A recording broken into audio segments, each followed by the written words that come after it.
In the 2023 Six Nations, Italy conceded the most tries of any team in the competition, with 22 conceded in total. Now compare that to Ireland, who won the competition. I'm going to let you take a guess, and I'll give you 10 seconds to think how many tries they conceded. 9, 8, 7, 6, 5, 4, 3, 2, 1. Right. Time's up. The answer is that Ireland have conceded just 6 tries in the same championship. In fact, the total they've conceded since 1st January of 2022 is just 26 tries in total.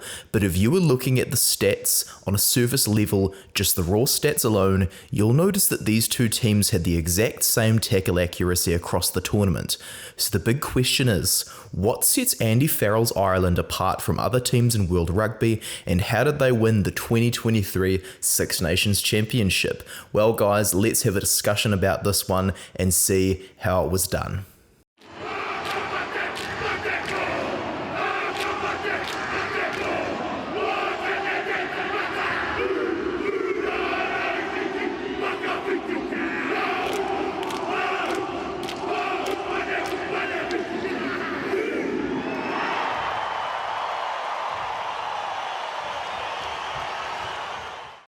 Kia ora guys, welcome back to the Black Jersey. My name's Max, I'm the host of this channel, and wow, now that Six Nations fever has kind of subsided, I wanted to take a deep dive, a real hard look into how the Irish were able to win their 4th Grand Slam in history.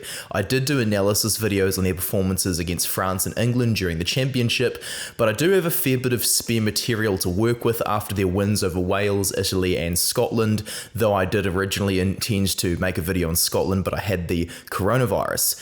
Andy Farrell has utterly transformed this team into a completely new beast. When Joe Schmidt announced he would retire from being head coach at the end of 2018, and that Andy Farrell's first job in his entire career as a professional head coach would be in charge of the Irish national team, I had my worries. Andy Farrell had proven himself to be one of the greatest defence coaches of all time, but was this a bit of a risk to hire a guy that had never been a head coach before? Well, it was a risk, and this risk paid off.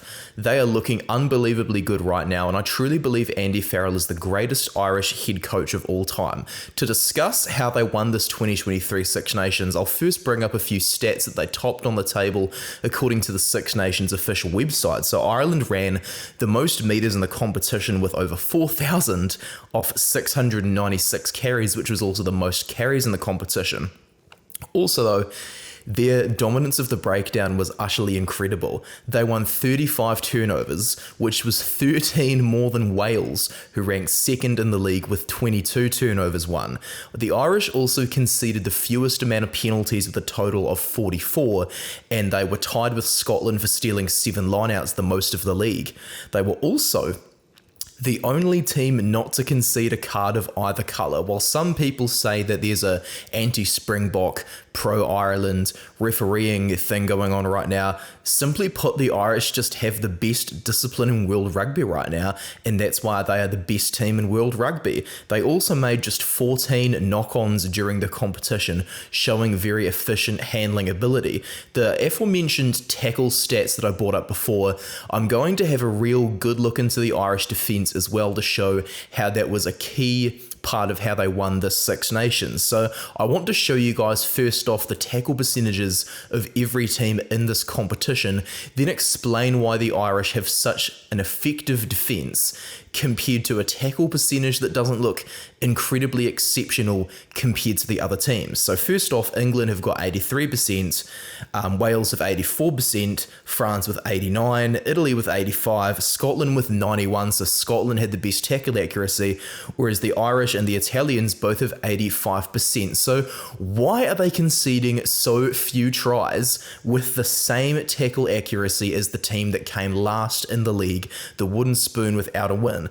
Well, simply put, it's all down to how the defence is constructed. To have a proper look into how few tries they're conceding, they conceded just 4 tries in the 2022 Six Nations, 11 in their series against the All Blacks that year. They conceded 2 against South Africa, 2 against Fiji, and 1 versus Australia in the 2022 end-of-year tests, whereas they conceded just 6 tries in this year's Six Nations in 2023. So in total, since 1st January, they've conceded just 26 tries. Now let's compare this to Italy, who scored 22 tries in this 2023 Six Nations, like I said at the start of the video.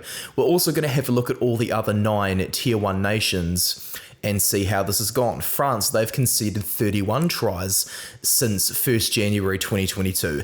England have conceded 44 since this time. The All Blacks have conceded 31. Scotland have conceded 45. Wales 49.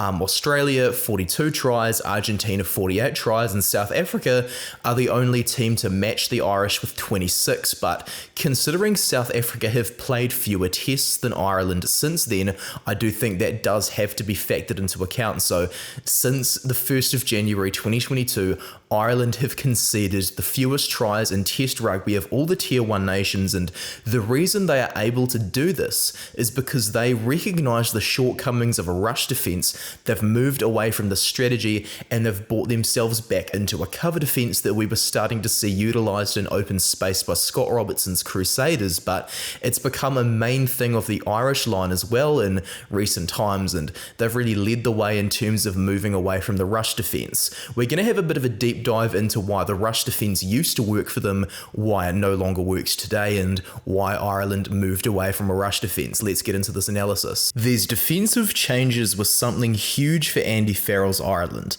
The entirety of the Joe Schmidt era was built around Andy Farrell's rush defence strategy, designed to nullify crash ball running midfielders, pace from first receiver, and hands down the line plays. While this defence strategy has very much been left in the past, New Zealand teams are still clueless as to how they counter rush defence. Beating it remains the talk of the town here in New Zealand, while Ireland have evolved their defence into a more effective, totally new beast. To show this difference in defensive innovation, we return to the Ireland versus Italy game, where Ireland are on attack in the 19th minute. As Casey goes wide to burn off the ruck, we see Italy are in just a single step behind the offside line because they've already begun advancing forward. While Kelleher succeeds in taking the ball into contact, Italy toss numbers into middle of the pitch straight away and don't bother attempting to win the turnover. Casey goes blindside to a shape of pods as Ireland use their forwards as screen runners in front of Burn at 10.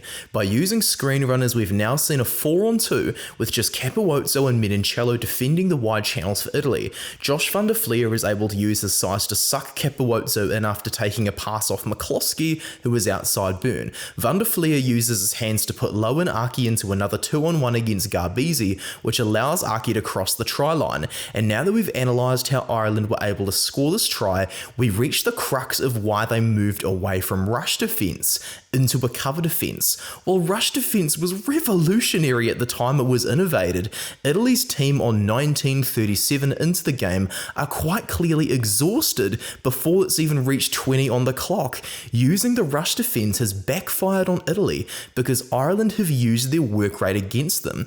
Before this try occurred, 7 Italian players were on the blind side of the ruck, formed around Kelleher, while a staggering 11 Irish players, including Doris, who was yet to even get to his feet, are on the blind side. While we're seeing this cover defence rejuvenated today, I suspect that Andy Farrell saw the writing on the wall for rush defence all the way back in 2019. The day that rush defence began to get phased out as a tactic was the 2019 Rugby World Cup final, after South Africa used their kicking game and bomb squad off the bench to nullify the England rush defence. However, the blueprints to take this rush defence down was handed to Rassie Erasmus by the king of the counter, Warren Gatland. In their 2016 Six Nations clash, Wales deliberately used the English rush defence against them, repeatedly carrying into the fringe guards of the rucks. By doing so, look at the tackle stats from all the England forwards in this game. They pelted themselves at big bodies, phase after phase after phase, and eventually just lost the fitness to challenge Corey Hill and Josh Adams, who went over for match-winning tries. At the time, a lot of people said that Wales were really bad in the first half, but really good in the second half, but they were actually just doing the whole thing all game, and it paid off in the end with the win coming their way. After doing hefty analysis on this blueprint, we saw the result go to South Africa's way in the 2019 Rugby World Cup final with a 20-point winning margin. It's clear to me that Andy Farrell also does a lot of analysis on other teams, hence why he steered away from what made him such a renowned defence coach to begin with. Now that we've discussed this move away from rush defence and into cover defence, we'll need to analyse exactly what cover defence is on the pitch and why it works, after using a few examples, then getting into how the Irish apply this to the pitch. Cover defence across history has typically only been used for moments such as here, where there has been a line break and teams need to regather themselves. Said example is in 2021 when the All Blacks faced South Africa for their 100th test, and while the All Blacks' current game plan is horribly outdated in almost all facets of the game, individual players remain able to read the field and save a try. In the early days of the Crusaders, Scott Robertson used such a pattern as the team's default, deliberately conceding metres to the likes of Kieran Reid and Matt Todd could win easier turnovers after carriers were slowed down by side-on tacklers. We can see a very similar thing in 2018 when John Barclay, the Scotland captain, deliberately concedes metres in order to get the turnover won against England. Though I can't show the Super Rugby footage that I mentioned before, we see this same philosophy in David Havili's try-saver against Marco van Staden. In the 75th minute of this game, Van Staden fends off the reserve winger Quintu Paia and he sprints into open space. The minute we cut to the wide shot, Hoskin Satutu, Rico Ioane and Geordie Barrett all surround Van Staden. While Geordie Barrett was player of the match in this game, Van Staden's low centre of gravity will most likely lead to this illustration that I've got over here, with Van Staden fending Geordie Barrett off before passing to Lucanio Arm, who will go wide to Sabu Nkosi, who will obviously score. David Havili, however, who is all the way over here, he's recognised this passion South Africa may use, and he's also recognised Van Staden's low centre of gravity compared to Barrett's. Havili just sprints straight at Van Staden and gets thrown off. However, Van Staden has now been slowed significantly, while Ioane now has been given the time to cut off Van Staden's outside options, and the tackle has now been completed. While the average Kiwi fan will complain about Havili missed tackle, Havili bad as normal, but this use of cover defence has saved a certain try. Missing the tackle doesn't always mean a try is scored. The fact that Havili missed this tackle ensured his team's organisation of their defence line. We've now established what a cover defence is, so now the question is, how have Ireland put the style into fashion during regular phase play? To see how, we go back to their Italy game once more, and we get a look in just the first minute. Italy apply Fascetti to their attacker's first receiver. His pass to Garbisi results in Garbisi sending Capuozzo up the guts as Lamaro runs a decoy line. Capuozzo's pass to Canone sees McCloskey miss a front-on tackle, but this slows Canone's carry significantly. We freeze frame at Jack Conan, pushing him to ground, while Peter O'Mahony is now on side. Though Italy have a pod ready to clean these two Irish jackling options out, it takes a bit of time to remove Conan. We now cut to the wide shot to see that Ireland have already organised their defence line by the time that Varney is ready to pass out to his teammates on the open side. There was a missed tackle, there was no turnover, but the ruck speed became much slower thanks to the Irish cover defence. With no opportunity to exit their half through attack, Italy are forced to boot the ball away in the next phase. The Irish cover defences provided a platform to launch an attack by Hugo Keenan. Said attack launched by Hugo Keenan eventually results in what was nearly a try to James Lowe. While it's a very subtle detail in this game, this cover defence forced Italy to exit their half, allowing Ireland to attack, allowing what would have been a try if not for the grounding from Lowe. While a 7th minute try to Stephen Varney in this Italy game did indeed prove that a cover defence is by no means a perfect defensive strategy, we'll also look at a few more examples of its effectiveness for Ireland against Scotland. In the first minute against Scotland, Before the timing graphics have even turned up, we also see Peter O'Mahony and Mac Hansen prevent a breakaway using cover defence early on. Hansen corners Jack Dempsey near the touchline in the first phase of the game, meaning Dempsey's only option to go forward is a fend, which should probably be a red card considering it's to Hansen's throat, but anyway, Hansen has slowed Dempsey down, forcing him to go to ground after a tackle from O'Mahony. The intro graphic turned up as Dempsey caught the kickoff, and while this happened, Duhan van der Merwe was on Dempsey's outside. As Hansen was a little far in field, a line break and subsequent try definitely wasn't impossible for Scotland, underline impossible of course, with this cover defence really proving itself as a strong method to begin the game. The second example of cover defence proving itself useful early in a match against Scotland also involves Duhan van der Merwe. We see one of the few occasions in which Scotland played off 10 during the championship as Russell is flanked by Hogg on his right and van der Merwe on his left, while a pod of Turner and Fagerson is on the outside. Russell makes a nice offload while van der Merwe is in between Hansen and Sheehan. Hansen has been marking two players at once, who does really well to read the offload. Hansen is probably still going to fall off this tackle considering the weight difference, but he wraps his arms around Duhan van der Merwe's midriff as Murray comes through from the backfield. By disabling the leg drive and slowing his opponent down, Hansen allows for Murray to launch a proper shoulder-to-shoulder contact, holding his opposite up to form a ruck and force Scotland to have another crack at scoring a try. While these phases of play do lead to a try for Hugh Joe's under advantage, this cover defence made Scotland work far harder for a try than what they would have against a 2019 Ireland, where they would have needed 5 or so phases to disorganise a rush defence by targeting the fringes of a ruck. We've got to talk about their attack as well. It's absolutely brilliant to watch. We all know the basics of the Irish attack. It's got a lot of key components. They're always changing the point of interest during a match. They're always playing to what's in front of them. They're applying decoy runners where they can to not get penalised for obstructions. They're slotting between the shoulders of their opponents as well to get gravity on their side if there's a bit of a disadvantage in terms of numbers when the opponents are defending against them. They've got a several amount of players from Leinster as well. They're bringing that club level cohesion to international level. For example, Jamison Gibson Park is their first choice halfback, Johnny Sexton is their first choice fly half, and Hugo Keenan as well at fullback is ever present in that team.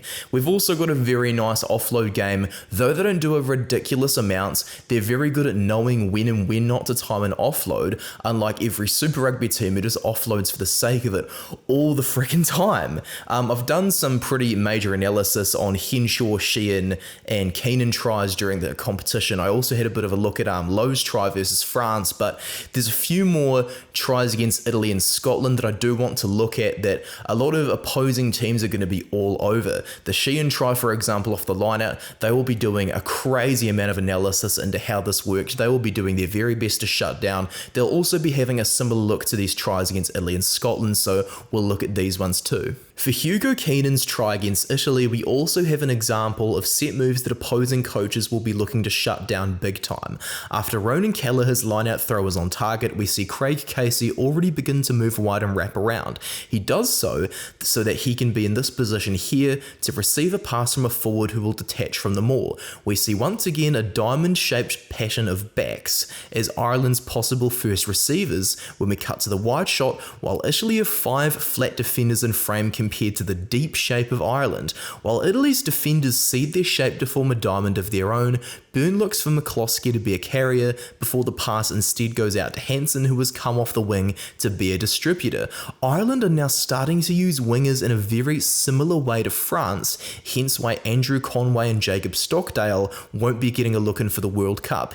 Hansen's abandonment of the wing compared to Pierre Bruno over here now means there are 3 possible options on his outside, while Italy have just 2 defenders to mark them with. Some bad defence from Italy then allows Aki to run into a gap, pass to Keenan, then let individual brilliance finish the job for a single phase try. The same multi-layered attack with a constantly changing point of focus is also deployed for Aki to score himself later on against Italy. What we've got here is one 3-man pod behind another one as Caelan Doris passes out the back to Byrne the head of an inverted pod between himself, O'Mahony and McCloskey before this pod collapses collapses into McCloskey having 3 outside options and only Onge Kapowotso marking those options. Josh van der Fleer is able to take the pass, offload to low, and with Aki given heaps of room, Varney's covering tackle can't save Italy's blushes. In the 61st minute against Scotland, we also see the Irish tactics finally shine in the late stages of a match where it really counts after spending the whole game leading the scoreboard with just raw communication. Gibson Park utilises Healy as the carrier for this play, with his podmates of Furlong and van der Fleer generating front foot ball by pushing the ruck into a further forward position. There aren't any openings for O'Mahony or Ryan over here, so Ireland revert to playing off 10, with Sexton and Conan both clearly intending to exploit some wide space as their body language suggests. Sexton delivers the short ball to Gary Ringrose while Keenan sprints at Jones to ensure that Van der Merwe will be the only Scottish defender on the far side. As Conan wraps around, so does Sexton, who has now collected his signature loop pass off Ringrose to create a 3-on-1 for Van der Merwe to defend against. Although Hugh Jones reads the play and shuts Conan down, Scotland have no visible ruck clearance options aside from Bashy, who was blocked off by his own teammate Tui Pilotu as Conan goes to ground. We now see once again the phenomenon of backs entering the ruck for Ireland, something I picked up on many a time during the championship. That's something opposing sides will indeed need to be wary of. O'Mahony is the next carrier before Sexton calls the next move while hiding in the backfield. Hansen, Ringrose, Keenan and Conan are all using the edge of the pitch as if it's the middle, similarly to how France do so using Damien Penaud, a centre,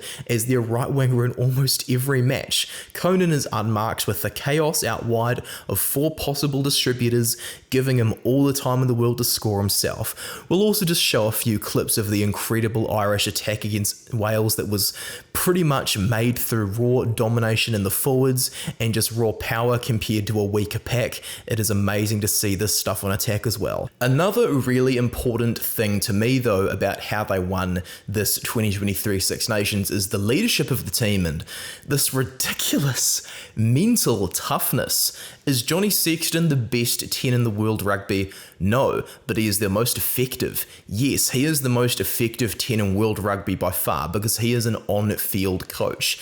We did get a little bit of a glimpse of what playing with him could be like against the All Blacks at Eden Park, where they didn't quite look the same in terms of confidence, but this Six Nations was really good development for them ahead of the World Cup so that Sexton actually isn't being relied upon as much anymore, which is really good for the team and really good for Sexton as well because he can just get on that pitch, concentrate on coaching the boys and using his boot when applicable and using his passing game and his running game and defensive game, of course, when applicable. I'm going to do a analysis on Sexton as a whole later down the line, but for now, we'll discuss the fact that he played just 259 minutes from a possible 400 in the Six Nations, whereas Ross Byrne played quite close to half the minutes of Sexton with 138.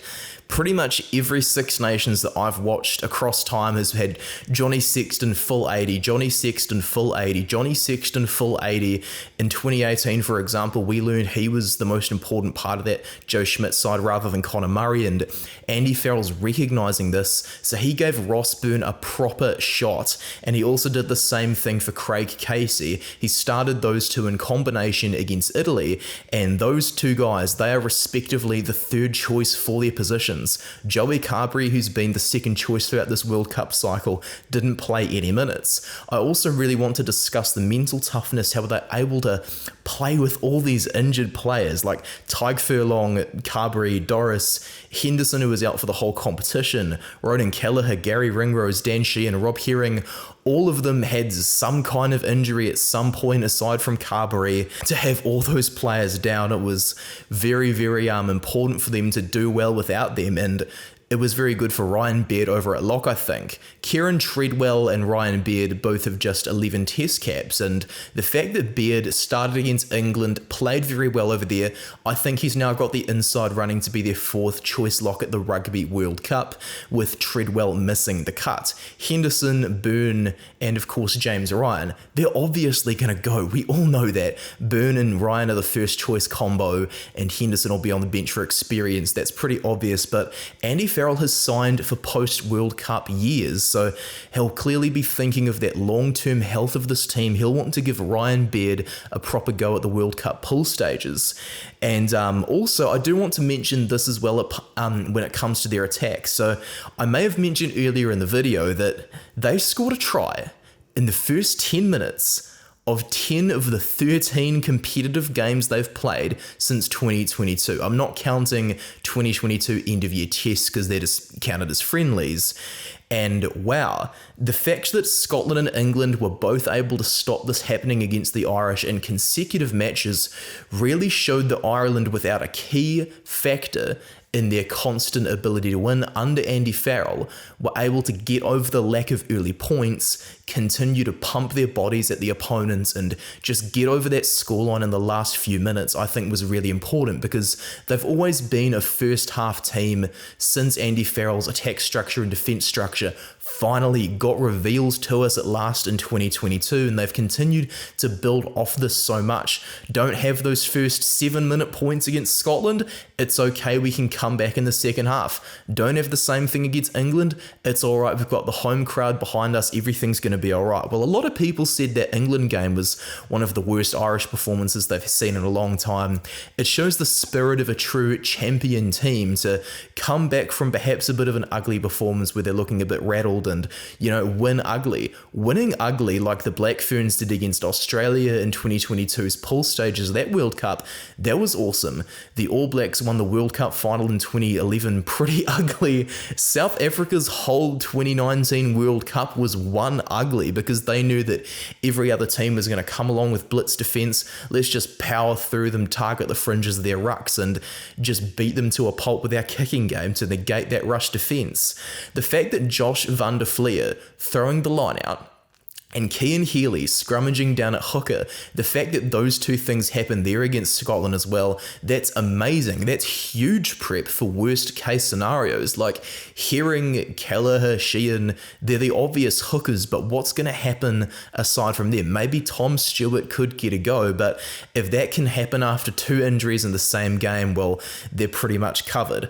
Also, guys, that when they got against France, Fabien Galtier's France, that was the first time they'd beaten them in the Galtier era. So the big question now is, can Ireland beat the French at Stade de France? Well, guys, controversial as it is, I think it is indeed possible there rather, but can it absolutely happen?